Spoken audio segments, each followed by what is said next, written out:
ಹೆಸರು ಚರಣ್ ಗೌಡ ಕೇತಿ. ನಾನು 4ನೇ ತರಗತಿಯಲ್ಲಿ ಓದುತ್ತಿದ್ದೇನೆ. ನನ್ನ ಶಾಲೆಯ ಹೆಸರು government higher primary school B Katihalli. ನಾನು ಹೇಳುತ್ತಿರುವ ಕಥೆಯ ಹೆಸರು ಅಮ್ಮ ಹೇಳಿದ 8 ಸುಳ್ಳುಗಳು. ಅದೊಂದು ಹಳ್ಳಿ. ಅಲ್ಲಿ ರಾಮು ತನ್ನ ತಾಯಿಯ ಜೊತೆ ಒಂದು ಪುಟ್ಟ ಮನೆಯಲ್ಲಿ ವಾಸವಾಗಿದ್ದ. ಅವನಿಗೆ ತಂದೆ ಇರಲಿಲ್ಲ. ತಾಯಿಯು ಅವರಿವರ ಮನೆಯಲ್ಲಿ ಕೆಲಸ ಮಾಡಿ ಕಷ್ಟಪಟ್ಟು ಮಗನನ್ನು ಸಾಕುತ್ತಿದ್ದಳು. ಆದರೆ ಅಲ್ಲೊಂದು ವಿಷಾದದ ಸಂಗತಿ ಇತ್ತು. ಅದೇನೆಂದರೆ ತಾಯಿಗೆ ಒಂದು ಕಣ್ಣಿರಲಿಲ್ಲ. ಇದರಿಂದಾಗಿ ಊರಿನ ಜನರೆಲ್ಲರೂ ಅವಳನ್ನು ಅಸಡ್ಡೆಯಿಂದ ನೋಡುತ್ತಿದ್ದರು. ಇದರಿಂದಾಗಿ ರಾಮುವಿಗೆ ಇರುಸು ಮುರುಸು ಉಂಟಾಗುತ್ತಿತ್ತು. ಇದರಿಂದಾಗಿ ರಾಮುವು ಚಿಕ್ಕ ವಯಸ್ಸಿನಲ್ಲಿಯೇ ತಾಯಿಯ ಬಗ್ಗೆ ತಿರಸ್ಕಾರವನ್ನು ಬೆಳೆಸಿಕೊಂಡು ಬಿಟ್ಟ. ತಾಯಿಯ ಜೊತೆ ಮಾತನಾಡುವುದನ್ನೂ ಬಿಟ್ಟ. ಒಂದು ದಿನ ತಾಯಿಯು, ರಾಮು ಯಾಕಪ್ಪ ನನ್ನ ಜೊತೆ ಮಾತನಾಡುತ್ತಿಲ್ಲ ಎಂದಾಗ, ಹೇ ಮುದುಕಿ, ನಿನ್ನ ಜೊತೆ ಇದ್ದರೆ ನನ್ನನ್ನು ಅಸಡ್ಡೆಯಿಂದ ನೋಡುತ್ತಾರೆ. ನಿನ್ನ ಜೊತೆ ಇರುವ ಬದಲು ಎಲ್ಲಾದರೂ ಹೋದರೆ ಮೇಲು ಎಂದು ಹೋಗ್ತಾರೆ. ತಾಯಿಯ ಮನಸ್ಸು ಒಡೆದು ಚೂರಾದಂತೆ ಎನಿಸುತ್ತದೆ. ಮುಂದಿನ ದಿನಗಳಲ್ಲಿ ರಾಮು ದೆಹಲಿಯಲ್ಲಿ ಒಳ್ಳೆಯ ಉದ್ಯೋಗವನ್ನು ಪಡೆಯುತ್ತಾನೆ. ಒಳ್ಳೆಯ ಶಿಕ್ಷಣವನ್ನು ಪಡೆದು ದೆಹಲಿಯಲ್ಲಿ ಮದುವೆ ಮಾಡಿಕೊಳ್ತಾನೆ. 1-2 ವರ್ಷಗಳ ನಂತರ ಮಕ್ಕಳೂ ಆಗ್ತಾವೆ. ಒಂದು ದಿನ ರಾಮು ತನ್ನ ಮಕ್ಕಳೊಂದಿಗೆ ಆಟವಾಡುತ್ತಿರುವಾಗ ಒಂಟಿ ಕಣ್ಣಿನ ಒಂದು ಮುದುಕಿಯ ನೆರಳು ಕಂಡಿತು. ಅದು ತನ್ನ ತಾಯಿಯದ್ದೇ ಎಂದು ಗೊತ್ತಾದಾಗ, ಹೇ ಮುದುಕಿ, ಇಲ್ಲಿಗೆ ಯಾಕೆ ಬಂದಿದ್ದೀಯಾ? ನಿನ್ನನ್ನು ನೋಡಿದರೆ ಮಕ್ಕಳು ಹೆದರುತ್ತಾರೆ. ನೀನೇ ಹೋಗ್ತೀಯಾ ಅಥವಾ ನಾನೇ ಕತ್ತು ಹಿಡಿದು ದಬ್ಲೋ ಅಂತ ಕೂಗ್ತಾನೆ. ಆಗ ತಾಯಿ, ಕ್ಷಮಿಸಿ ಬಿಡಪ್ಪ, ದಾರಿ ತಪ್ಪಿ ಬಂದೆ ಎಂದು ವಾಪಸ್ ಆಗ್ತಾನೆ. ಮುಂದಿನ ದಿನಗಳಲ್ಲಿ ರಾಮು ಕಚೇರಿ ಕೆಲಸದ ಮೇಲೆ ಹಳ್ಳಿಗೆ ಬರ್ತಾನೆ. ಅವನ ಹಳೆಯ ನೆನಪುಗಳು ಕಾಡಿ ಹಳ್ಳಿಯ ಮನೆಯ ಬಳಿ ಬರುತ್ತಾನೆ. ಅಲ್ಲಿ ಮನೆ ಇತ್ತು ಹೊರತು ತಾಯಿ ಇರಲಿಲ್ಲ.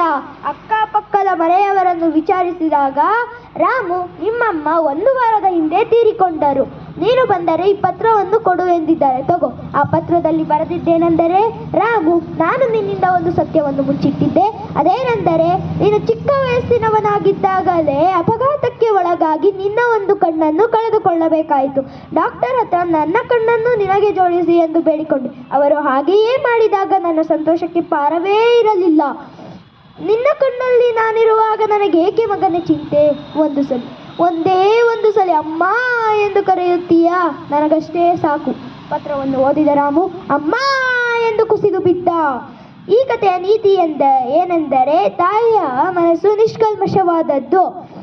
ಬಾಹ್ಯ ಸೌಂದರ್ಯಕ್ಕಿಂತ ಅಂತರಾಳದ ಸೌಂದರ್ಯವೇ ಮುಖ್ಯವಾದದ್ದು. ಧನ್ಯವಾದಗಳು.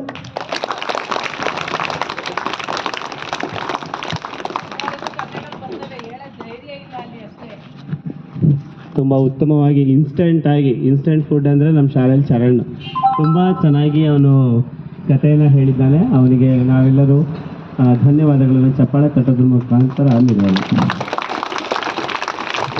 ಈಗ ಕಥೆಯನ್ನು ಕೇಳಿದ್ದೀರಿ. ಈಗ ಪ್ರಶ್ನೆಯ ಸರತಿ ಏನು ಅಂತ ಹೇಳಿದ್ರೆ, ಮೊದಲನೇ ಪ್ರಶ್ನೆ, ಕಥೆಯ ಹೆಸರು ಏನಾಗಿತ್ತು? ಹೇಳಿ, ನೀನು ಹೇಳಿ ಪಾಪ. ಅಮ್ಮ ಹೇಳಿದ 8 ಸುಳ್ಳುಗಳು. ಚಪ್ಪಳೆ ತಟ್ಟಿ ಆ ಮಗುಗೆ. ಎಸ್. ನೆಕ್ಸ್ಟ್, 2ನೇ ಪ್ರಶ್ನೆ, ತಾಯಿ ಕಣ್ಣು ಕಳೆದುಕೊಳ್ಳಲು ಕಾರಣವೇನಾಗಿತ್ತು?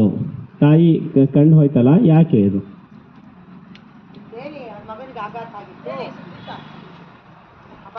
ಹೇಳಿ ಸುಬ್ರ.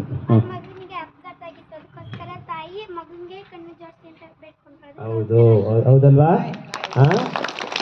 ಮಗುವಿಗೆ ಅಪಘಾತವಾಗಿತ್ತು, ಕಣ್ಣನ್ನು ಕಳೆದುಕೊಂಡಿದ್ದ. ಆಗ ತಾಯಿ ಏನು ಮಾಡ್ತಾಳೆ? ತನ್ನ ಕಣ್ಣನ್ನೇ ಜೋಡಿಸ್ಬೇಕು ಅಂತ ಕೇಳ್ಕೊಳ್ತಾಳೆ. ಈ ಕಥೆಯ ನೀತಿ ಏನು? 3ನೇ ಪ್ರಶ್ನೆ, ಈ ಕಥೆಯ ನೀತಿ ಏನು? ಯಾರು ಹೇಳ್ತೀರಿ? ಹೇಳಿ.